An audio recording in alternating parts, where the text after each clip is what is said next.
Part 1, The Crash Doctor. Sarah Chen wiped sweat from her forehead as she checked her medical supplies one more time. The storage bay of her small medical ship was packed with emergency equipment. Bandages, surgical tools, bioscanners, and emergency medications filled every corner. As the only human medic stationed at New Geneva Colony, she had seen many emergencies before. But today felt different. The emergency beacon had been screaming for 3 hours now. A ship had crashed somewhere in the asteroid belt near their colony. Sarah's hands moved quickly over the navigation controls, her brown eyes focused on the scanner readings ahead. The signal was getting stronger. "Come on," she muttered to herself. "Hold on, whoever you are." Sarah had been a medic for 12 years. She had worked on Earth, on space stations, and now on the frontier colonies. She had saved humans, fixed broken bones, stopped bleeding, and fought death many times. But she had never worked on an alien before. The thought made her nervous and excited at the same time. The asteroid belt stretched out before her ship like a field of floating rocks. Some were as small as cars, others as big as buildings. Her scanner beeped, showing the crashed ship ahead. Sarah's breath caught in her throat when she saw it. The alien vessel was beautiful, even while broken. It looked like it was grown rather than built. Smooth curves and organic lines made it seem alive, but now it was split open like a broken egg, its hull twisted and torn. Metal and strange organic materials were scattered across a large asteroid surface. Sarah landed her ship carefully, making sure to avoid the sharp debris. She put on her environmental suit and grabbed her emergency medical kit. The suit's air supply would last 6 hours. She hoped that would be enough. Walking across the asteroid's surface toward the wreck, Sarah's boots crunched on broken pieces of the alien ship. Her scanner was picking up one life sign, very weak and getting weaker. She moved faster. "Hello?" She called out through her suit's communication system. "Can anyone hear me?" "I'm a doctor. I'm here to help." A soft sound came from inside the wreck. Not words she could understand, but definitely a voice. Sarah climbed carefully through a hole in the ship's side, her flashlight cutting through the darkness inside. The inside of the ship was even more organic than the outside. The walls looked like they were made of some kind of living material, now dying and turning gray. Strange panels with soft lights were going dark one by one, and there, trapped under a heavy beam, was the alien. Sarah had never seen a Villani before, but she knew what they were. The colony had files on different alien species. The Villani were known for being peaceful, beautiful, and very advanced in biological sciences. This one was young, maybe equivalent to a human teenager. The alien girl had pale blue skin that seemed to glow softly from within. Her hair was long and white with silver threads running through it. She was tall and thin with long arms and legs, but her left leg was completely crushed under the metal beam. "Oh no," Sarah whispered. The alien's eyes opened when Sarah's light hit her face. They were large and silver like mirrors. The girl tried to speak, but only weak sounds came out. Bright blue blood was pooling around her body. Sarah quickly set down her medical kit and pulled out her bioscanner. The device beeped and hummed as it analyzed the alien's condition. The readings made Sarah's heart sink. Internal bleeding, severe trauma to the left leg, multiple fractures, blood pressure dropping fast. The girl was dying. Sarah looked at the crushed leg more carefully. Bones were sticking out through the blue skin. The limb was completely destroyed. There was no way to save it, but maybe she could save the girl. "My name is Sarah," she said softly, even though she wasn't sure if the alien could understand her. "I'm going to help you." Sarah activated her suit's communication system and sent an emergency signal to any Villani ships in the area. Within minutes, she got a response. "This is Elder Physician Voth of the medical vessel Harmony's Grace," came a cold, precise voice. "We have received your transmission." "Thank God," Sarah said. "I have a young Villani here. She's badly injured and needs immediate medical attention. Her left leg is crushed beyond repair, but I think I can stabilize her if you can get here quickly." There was a long pause. Then Elder Voth spoke again. "Describe the extent of the damage to her limb."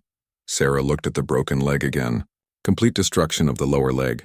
Multiple compound fractures. The bones are shattered. I'll need to amputate to save her life." Another long pause. Sarah was starting to worry. "You will not touch her," Elder Voth said finally. "Amputation is forbidden. Better she dies whole than lives incomplete." Sarah's mouth fell open. "What? She'll die if I don't operate?" "That is the way of things. We Villani believe that the body is sacred. To remove any part is to damn the soul. She would rather die than be cut. Let me talk to her, Sarah said angrily. Let her decide. She is young and frightened. She cannot make such a choice. We will arrive in 6 hours. Keep her comfortable until then. The communication ended. Sarah stared at her radio in shock. 6 hours? The girl would be dead in 1 hour, maybe less. Sarah looked down at the alien girl. Those silver eyes were watching her face. Somehow the alien seemed to understand what had been said. She raised one weak hand and touched Sarah's arm. Don't. The alien whispered in broken English. Don't let me. Become incomplete, please. Sarah's heart broke. The girl was asking her not to save her life. But Sarah had taken an oath as a doctor. Her job was to preserve life, not to follow cultural rules that would lead to death. The alien girl's bioscanner readings were getting worse. Blood pressure falling, heart rate irregular, time was running out. Sarah made a decision. She pulled out her emergency surgical kit. I'm sorry, she told the alien girl. I know you don't want this, but I can't let you die. And I promise you something. I won't just cut off your leg and leave you incomplete. I'm going to give you something better. The alien girl's eyes went wide with fear, but she was too weak to resist. Sarah quickly prepared a sedative injection. The alien biology was different from human, but she had studied enough xenobiology to make adjustments. Sleep now, Sarah said gently as she gave the injection. When you wake up, you'll understand. As the alien girl fell unconscious, Sarah got to work. She had performed amputations before, but never on an alien. She had to be careful. Villani blood was different. Their bone structure was different. Their nervous system was completely different. But Sarah was good at her job. She had always been good at thinking fast and solving problems. As she worked to save the alien girl's life, her mind was already racing ahead to the next problem.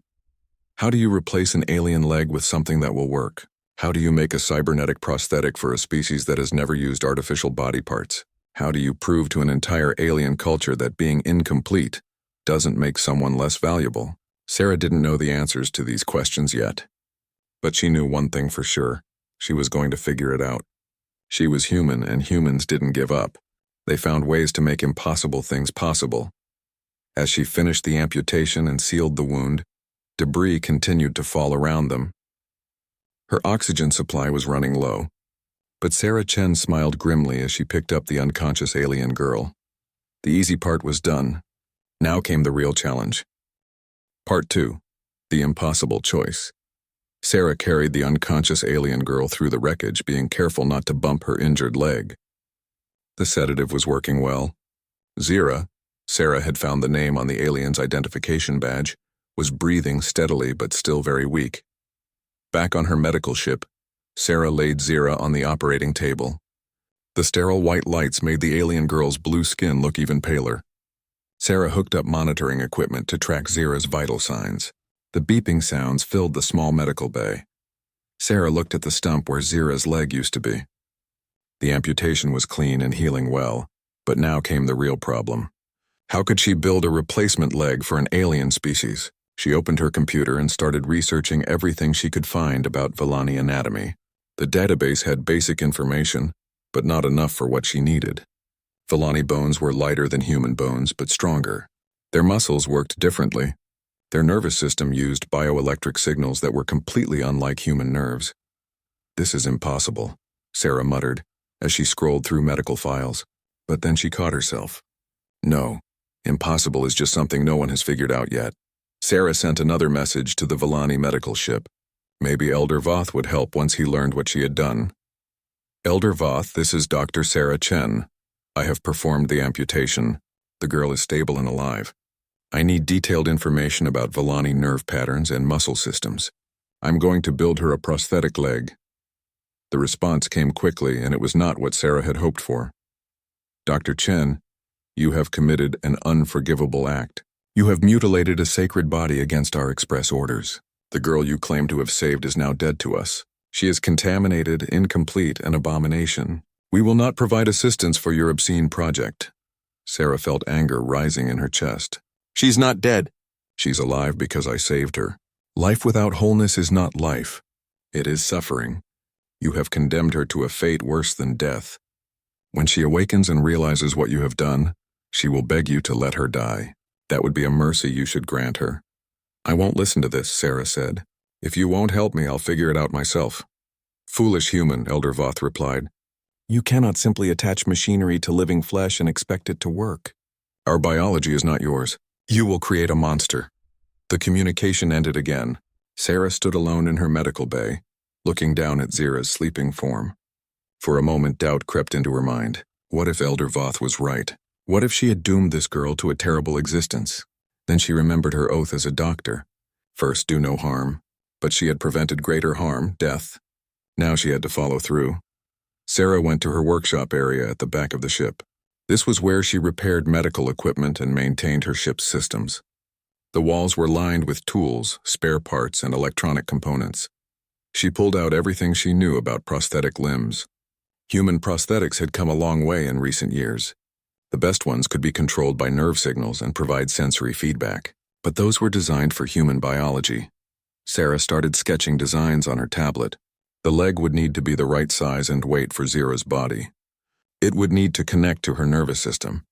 Most importantly, it would need to work with Villani bioelectric patterns. Hours passed as Sarah worked.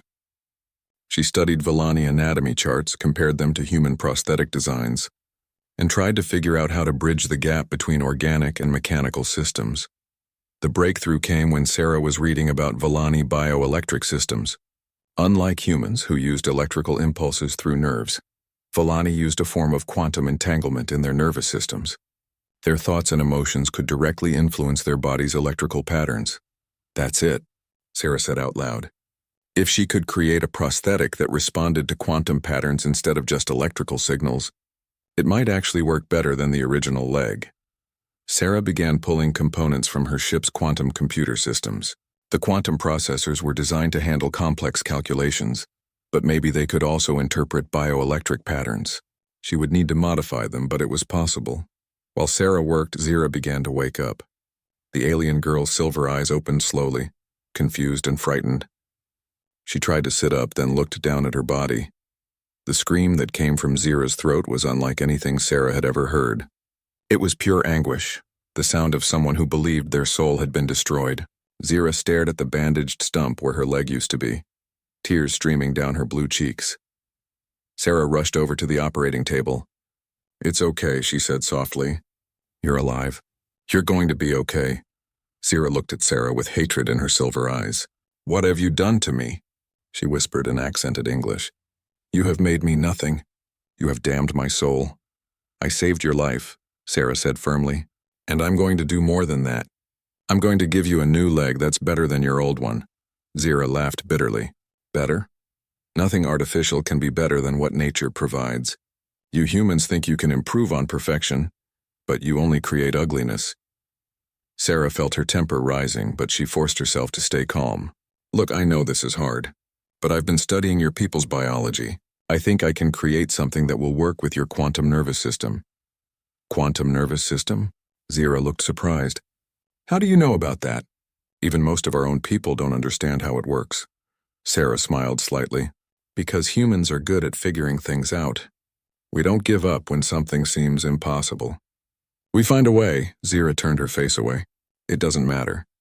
I am already dead to my people. Elder Voth will never allow me back among the pure ones. I will spend my life as an outcast, a reminder of human barbarism. Maybe, Sarah said. Or maybe you'll become something new, something that shows both our peoples what's possible when we work together. Sarah went back to her workbench and continued assembling components. She could feel Zira watching her, but the alien girl said nothing more. The quantum processors were the key. Sarah modified them to interface with biological tissue. She added sensory feedback systems that could provide touch, temperature, and pressure sensations. The leg itself was made from lightweight alloys and synthetic materials that matched the strength and flexibility of Villani bone and muscle. But the most important part was the neural interface. Sarah designed a connection system that could read Zira's quantum bioelectric patterns and translate them into mechanical movement. In theory, Zira would be able to control the prosthetic leg just by thinking about moving it, just like a natural limb. As Sarah worked, she started talking to Zira about what she was building. At first, Zira refused to listen, but gradually the alien girl became curious despite herself. The quantum processors will let the leg respond to your emotions. Sarah explained as she fine-tuned the neural interface. If you're angry, the leg will be stronger. If you're calm, it will move more gracefully. It will be part of you in ways no artificial limb has ever been part of anyone before. Zira was quiet for a long time. Then she spoke, her voice very soft. Why are you doing this? You could have left me to die. Your conscience would be clear. Instead, you have made yourself responsible for my future. Sarah looked up from her work. Because that's what humans do. We don't abandon people. We don't accept that some problems can't be solved. And we definitely don't believe that losing a limb makes someone less than whole. But I am less than whole, Zira said sadly. I am incomplete. Contaminated. Sarah set down her tools and walked over to Zira. Let me tell you something about humans. Some of our greatest people have been amputees. We had a president who couldn't walk. Athletes who run faster on artificial legs than most people can on natural ones. Artists who create beauty with mechanical hands. We don't see disability as making someone less. We see it as an opportunity to become more. Zira stared at Sarah with those mirror-like eyes. You really believe that, don't you? I know it, Sarah said, and I'm going to prove it to you. Sarah went back to work with renewed energy. She had 18 hours before the Villani medical ship arrived. 18 hours to create something that had never existed before. 18 hours to change how an entire species thought about perfection and wholeness. The quantum processors hummed softly as Sarah programmed them. The prosthetic leg took shape on her workbench, sleek and beautiful in its own way, and in the medical bay, Zira watched with growing fascination as the human woman worked to give her a future she had never imagined possible. Part 3. The innovation Sarah had been working for 16 straight hours. Her hands were shaking from too much coffee and not enough sleep. Her eyes burned as she stared at the complex diagrams on her computer screen. But she was close to a breakthrough. She could feel it. The prosthetic leg was taking shape on her workbench. It looked almost like a work of art. The metal and synthetic materials were shaped to match Zira's natural leg perfectly. Tiny lights ran along the sides, ready to pulse in sync with Villani bioelectric patterns. But the hardest part was still ahead. Making the neural interface work. Sarah had studied everything she could find about Villani nervous systems. Their quantum entanglement was unlike anything in human biology. When a Villani wanted to move their leg, they didn't just send electrical signals through nerves. They created quantum connections between their brain and their muscles. Their emotions, thoughts, and intentions all affected how their body moved. This is insane, Sarah muttered as she worked on the quantum processors. I'm trying to build technology that responds to thoughts and feelings. From the medical bay, Zira called out, humans often attempt insane things. That is what makes you both dangerous and useful. Sarah looked up, surprised. Zira had been mostly silent for hours. Now she sounded almost interested. You're watching me work, Sarah said. It wasn't a question. I am curious, Zira admitted. No one has ever tried to build what you are building. Even we Villani, with all our biological sciences, have never attempted to merge quantum consciousness with artificial systems. Sarah wiped sweat from her forehead. Maybe that's because you've never needed to. You can regrow damaged tissue, but sometimes you need to think differently about problems. Zira was quiet for a moment. Then she said, May I ask you something, Dr. Chen? Call me Sarah, and yes, ask anything. Why do humans always try to improve things? Why not accept what is natural? Sarah stopped working and really thought about the question. Because natural isn't always best, she said finally. Humans get cancer naturally. We used to die from simple infections naturally. Nature gave us eyes that can't see very far and ears that can't hear very well. So we made glasses and hearing aids and telescopes and radios. We don't accept limitations just because they're natural. But you also create weapons and pollution and wars, Zira pointed out. Sarah nodded. That's true. We're not perfect. But the same drive that creates weapons also creates medicine. The same curiosity that leads to pollution also leads to cleaner technology. Humans are complicated. Sarah went back to programming the quantum processors. The code was incredibly complex. She had to create algorithms that could interpret bioelectric patterns and convert them into mechanical movement. But more than that, she had to make the system learn and adapt to Zira's specific neural patterns. The breakthrough came at hour 18. Sarah was testing the neural interface when something clicked. The quantum processors weren't just reading Zira's bioelectric patterns. They were beginning to sync with them. The artificial system was learning to think like a Villani nervous system. "Oh my God," Sarah whispered, staring at the readings on her screen. "It's working. It's actually working." She grabbed the prosthetic leg and ran to the medical bay. "Zira, look at this." The alien girl had been dozing, but she sat up quickly when Sarah burst in. Her silver eyes went wide when she saw the artificial leg. It was beautiful.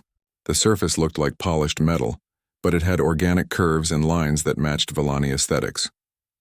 Bioluminescent strips ran along the sides, currently dark but ready to light up.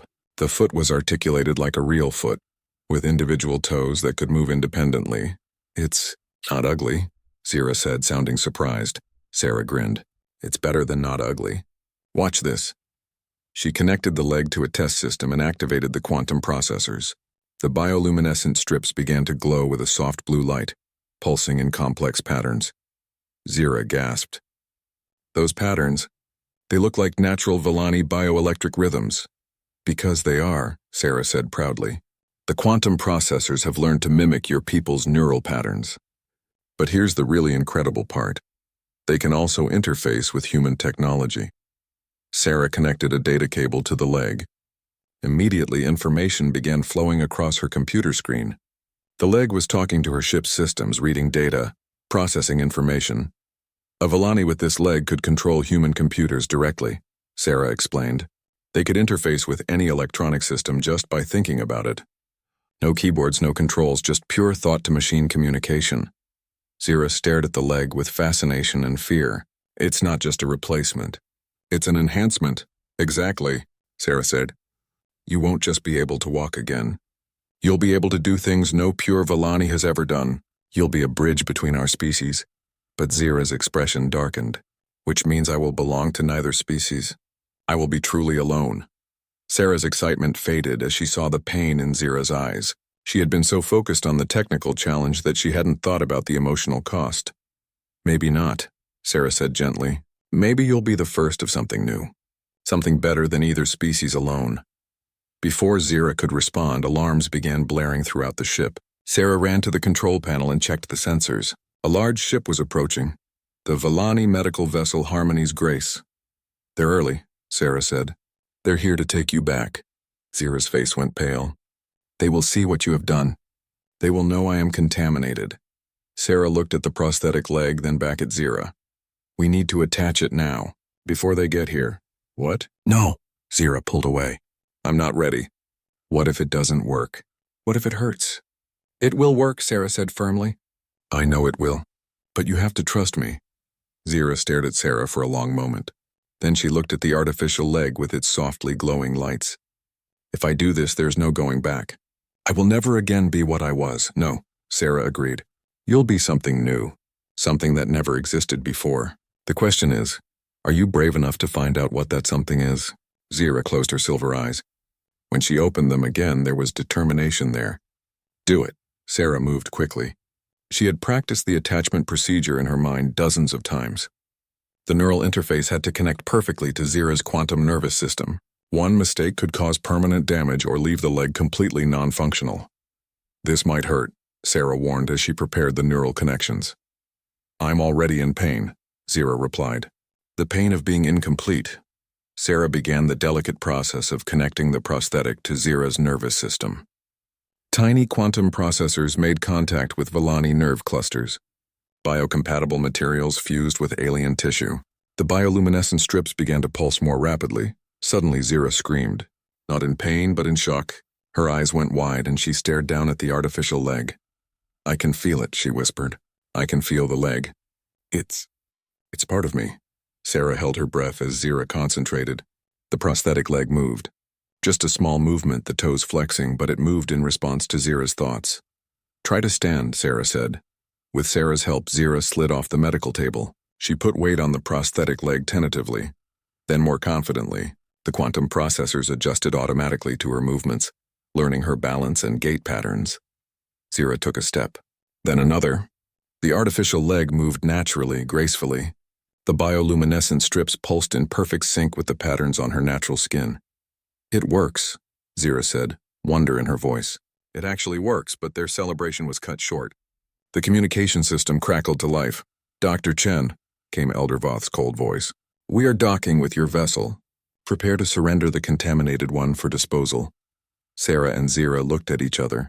The real test was about to begin. Remember, Sarah said quietly, you're not less than what you were. You're more. Zira straightened her shoulders and walked toward the airlock. Her new leg moved with perfect precision, the bioluminescent strips creating patterns of light that were somehow both alien and beautiful.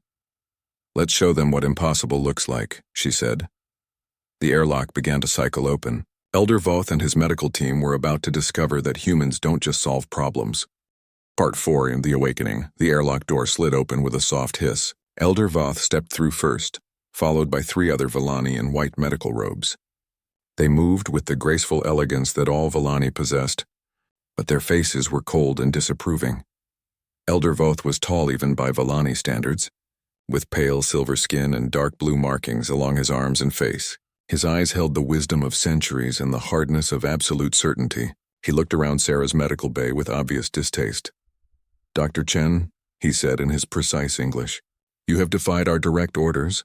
You have committed an act of barbarism against one of our young. Where is she? Sarah stepped forward, putting herself between the Villani delegation and the door to the recovery room where Zira was waiting. She's resting, and she's alive because of what I did. Alive? Elder Voth's voice was full of scorn. You call that living? You have created an abomination, a creature neither fully alive nor properly dead. You have condemned her to a fate worse than death. Why don't you ask her what she thinks? Sarah said firmly. One of the other Villani, a female with intricate golden markings, spoke up. The contaminated one cannot think clearly. The artificial parts poison the mind as well as the body. She may seem grateful now, but soon she will understand the horror of what has been done to her. Sarah felt her anger rising. You people are unbelievable. You'd rather let someone die than help them in a way that doesn't fit your beliefs. Elder Voth stepped closer to Sarah, towering over her with his superior height. Foolish human. You do not understand the sacred nature of the Villani body. We are created perfect. To alter that perfection, to add artificial contamination, is to destroy the very essence of what we are.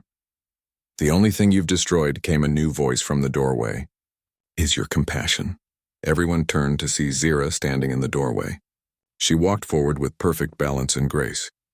The prosthetic leg moved so naturally that at first glance, it was impossible to tell which leg was artificial. Elder Voth's face went pale when he saw her. Zira, he whispered. What have they done to you? Zira continued walking forward, her bioluminescent markings pulsing in calm, steady rhythms. The artificial leg's light strips matched her natural patterns perfectly, creating a harmony of light that was almost hypnotic.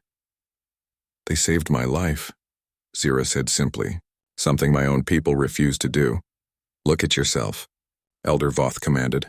You are no longer pure. You are contaminated, artificial, broken. Zira stopped directly in front of the elder. She looked him in the eyes with steady determination. I am not broken. I am enhanced. To demonstrate, Zira walked over to Sarah's main computer console. She placed her hand on the interface panel and closed her eyes in concentration. Immediately, the screens lit up with data streams and system diagnostics. The Villani delegation gasped. Zira was interfacing directly with human technology, something no pure Villani had ever been able to do. Information flowed between her prosthetic leg's quantum processors and the ship's computers in ways that should have been impossible. How? Whispered the female Villani with golden markings. The quantum processors in my artificial leg can communicate with any electronic system, Zira explained. I can access databases, control machinery, process information at speeds beyond natural capability. I am not less than I was. I am more. Elder Voth stepped back as if Zira had struck him. This is unnatural, wrong. You have become a monster. Sarah couldn't stay quiet anymore. She's not a monster. She's evolved. Your people's technology focuses on preserving what already exists. Human technology focuses on improving what exists. Zira now has the best of both. Best? Elder Voth laughed bitterly. She is an outcast. No Villani ship will accept her. No Villani colony will give her shelter. She has no future among her own people. Zira's bioluminescent markings flickered with pain at his words, but she kept her voice steady. Then I will make my own future, with humans who see potential instead of contamination. You speak of potential, said another Villani from the delegation, an elderly male with deep blue markings. But what happens when the artificial parts fail? When they break down, organic tissue heals itself. Machinery does not, Sarah smiled confidently. Actually, it does. The quantum processors include self-repair protocols. The prosthetic can diagnose its own problems and fix them. It will last longer than organic tissue would. And if there are problems we can't fix, Zira added, Sarah can upgrade the systems. Make them better. More capable. My leg will never stop improving. Elder Voth's composure finally cracked. Enough, he shouted. I will not listen to more of this obscenity. Zira, you will come with us now. We will find a way to purify you to remove this contamination. No. Zira's voice was firm and clear. I choose to stay with the humans. You are young and confused, the female Villani said more gently. You do not understand what you are choosing. A life among aliens forever cut off from your own kind. I understand perfectly, Zira replied. I am choosing life over death, growth over stagnation, future over tradition. Elder Voth made a gesture and two of his companions moved forward as if to seize Zira by force. But Zira stepped back and her prosthetic leg suddenly blazed with light. The quantum processors had interfaced with Sarah's ship systems and alarms began sounding throughout the vessel. I would not advise trying to take me against my will, Zira said calmly. My leg can control every system on this ship. Life support, artificial gravity, navigation. I am not helpless. The Villani stopped moving, clearly shocked by this display of technological integration. Sarah stepped beside Zira, showing solidarity. She's not your property, Elder Voth. She's a sentient being with the right to make her own choices. Elder Voth stared at both of them for a long moment. When he spoke, his voice was filled with sadness and anger. Then you have both chosen. Zira, you are dead to us. Your name will be struck from our records. You will never again be welcome among the pure ones. Zira's markings flickered with pain, but she stood firm. I accept that price. And you, Dr. Chen, Elder Voth continued, have created something that should not exist. The consequences of your arrogance will follow you for the rest of your life. I'll take that risk, Sarah replied. Elder Voth turned to leave, but then stopped and looked back at Zira one more time. For just a moment his expression softened. I knew your parents, child. They would be heartbroken to see what you have become. They would be proud, Zira said quietly, to see that I chose to live. The Villani delegation left without another word. The airlock sealed behind them, and through the viewport Sarah and Zira watched the elegant medical ship pull away and disappear into space. They stood in silence for several minutes. Finally, Zira spoke. I am truly alone now. Sarah put a hand on Zira's shoulder. No, you're not. You have me, and soon you'll have others. I'm sending your medical data to research facilities across human space. There are thousands of people who could benefit from what we've learned here. Zira looked at her prosthetic leg, watching the light patterns pulse in perfect harmony with her natural bioluminescence. You think others will want to become like me? I think others will want to become the best version of themselves, Sarah said. And sometimes that means becoming something new. Zira flexed her artificial foot, marveling at the perfect response and sensation. What happens now? Sarah grinned. Now we prove them wrong. All of them. We show the galaxy that evolution doesn't have to be natural. Sometimes it can be chosen. Just then, Sarah's communication system activated. An incoming message from the Galactic Medical Consortium appeared on screen. Dr. Chen, came an excited voice. We've received preliminary data about your prosthetic integration work. The Medical Council wants to meet with you immediately. This could revolutionize treatment for thousands of species. Sarah and Zira looked at each other and smiled. The real adventure was just beginning. Ready to change the galaxy? Sarah asked. Zira took a step forward on her remarkable new leg, lights pulsing with determination and hope. Part 5. The Transcendence. 3 months had passed since Elder Voth's visit. Sarah's small medical station had been transformed into something much larger. The Galactic Medical Consortium had funded a full research facility on New Geneva Colony. Scientists from dozens of species were working together to understand and improve Sarah's prosthetic technology. Zira had become the most studied being in the galaxy, but she didn't mind. Every test, every scan, every analysis brought them closer to helping others like her. The neural integration is still improving. Dr. Marcus Webb, Sarah's new research partner, said as he reviewed Zira's latest brain scans. The quantum processors are actually helping her natural neural pathways grow stronger. Sarah nodded as she watched Zira demonstrate her abilities to a group of visiting scientists. The young Villani was simultaneously controlling 3 different computer systems while walking on a complex balance beam. Her prosthetic leg adjusted automatically to every surface change while processing data streams that would overwhelm most computers. She's not just adapted to the prosthetic, Sarah observed. She's evolved with it. Their peaceful research was interrupted by urgent alarms. The colony's defense systems were detecting incoming ships, a large fleet approaching fast. Sarah ran to the communication center with Zira close behind. The main screen showed dozens of ships dropping out of hyperspace around New Geneva. They were not human ships. They were not Villani ships either. Unknown vessels, came the voice of Colony Commander Harrison over the intercom. This is New Geneva Colony. Identify yourselves and state your intentions. The response came in a harsh, grating language that the translation system struggled with. When it finally processed the words, Sarah felt her blood run cold. Inferior beings. This system now belongs to the Keth Empire. Surrender immediately or face annihilation. The Keth were raiders, pirates, and slavers. They traveled in massive fleets, taking whatever they wanted from weaker civilizations. Sarah had heard stories about their attacks, but she had never seen them herself. Colony defenses are charging, Commander Harrison announced. All civilians report to emergency shelters immediately. Sarah looked at the display showing the approaching fleet. There were too many ships. New Geneva's defenses were good for a frontier colony, but not good enough for this. We need to evacuate, Dr. Webb said, his face pale with fear. But Zira was staring at the tactical display with intense concentration. Her prosthetic leg was glowing brighter than usual, and Sarah could see data streams flowing across the artificial components. No, Zira said quietly. We don't run. We fight, Sarah grabbed Zira's arm. These aren't Elder Voth's medical ships. These are killers. Your leg can interface with computers, but it can't stop plasma cannons. Zira looked at Sarah with those mirror-like eyes. Maybe it can do more than you think. Before Sarah could ask what she meant, Zira was moving. She walked quickly to the facility's main computer core, a massive quantum processing center that controlled everything from life support to defensive systems. Zira, what are you doing? Sarah called out. Something that has never been attempted before, Zira replied. She placed both hands on the computer interface and closed her eyes. Immediately, the entire facility began to hum with energy. Every screen, every display, every electronic system began showing the same thing.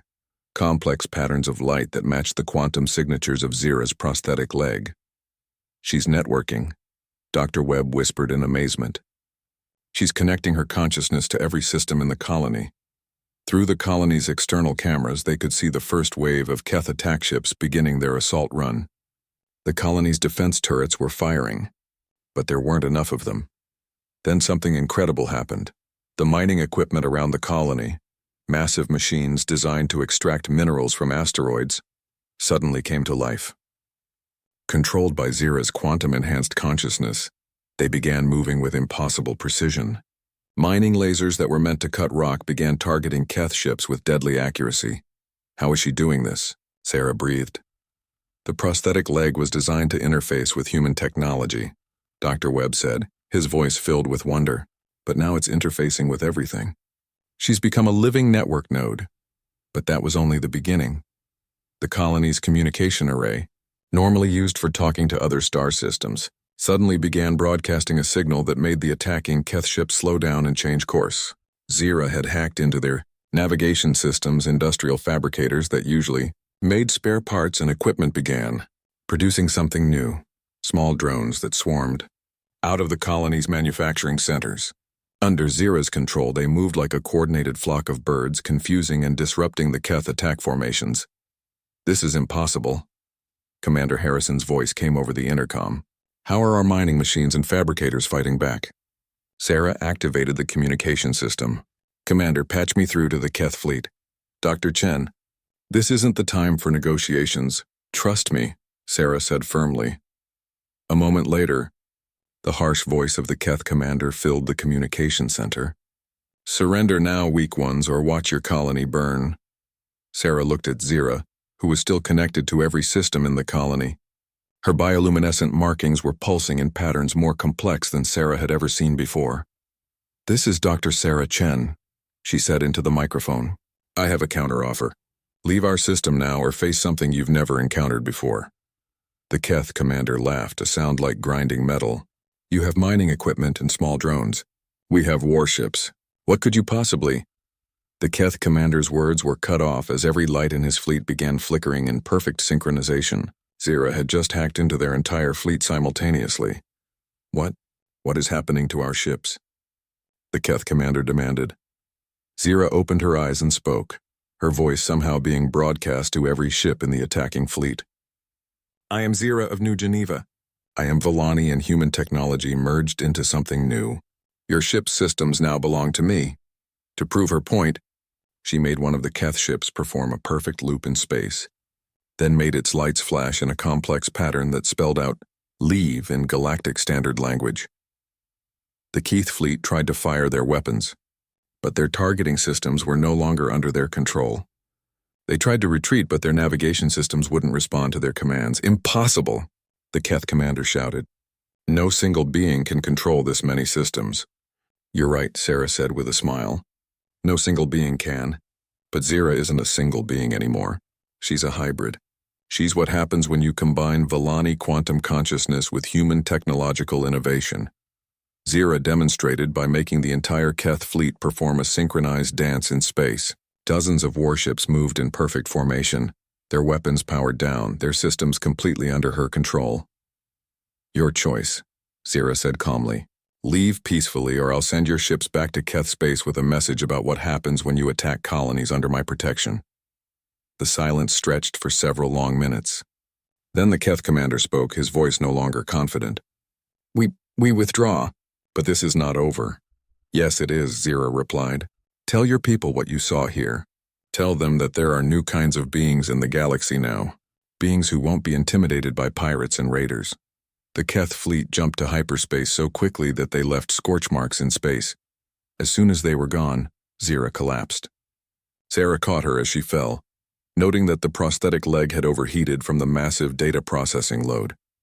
"Are you okay?" Sarah asked, worried. Zira smiled weakly.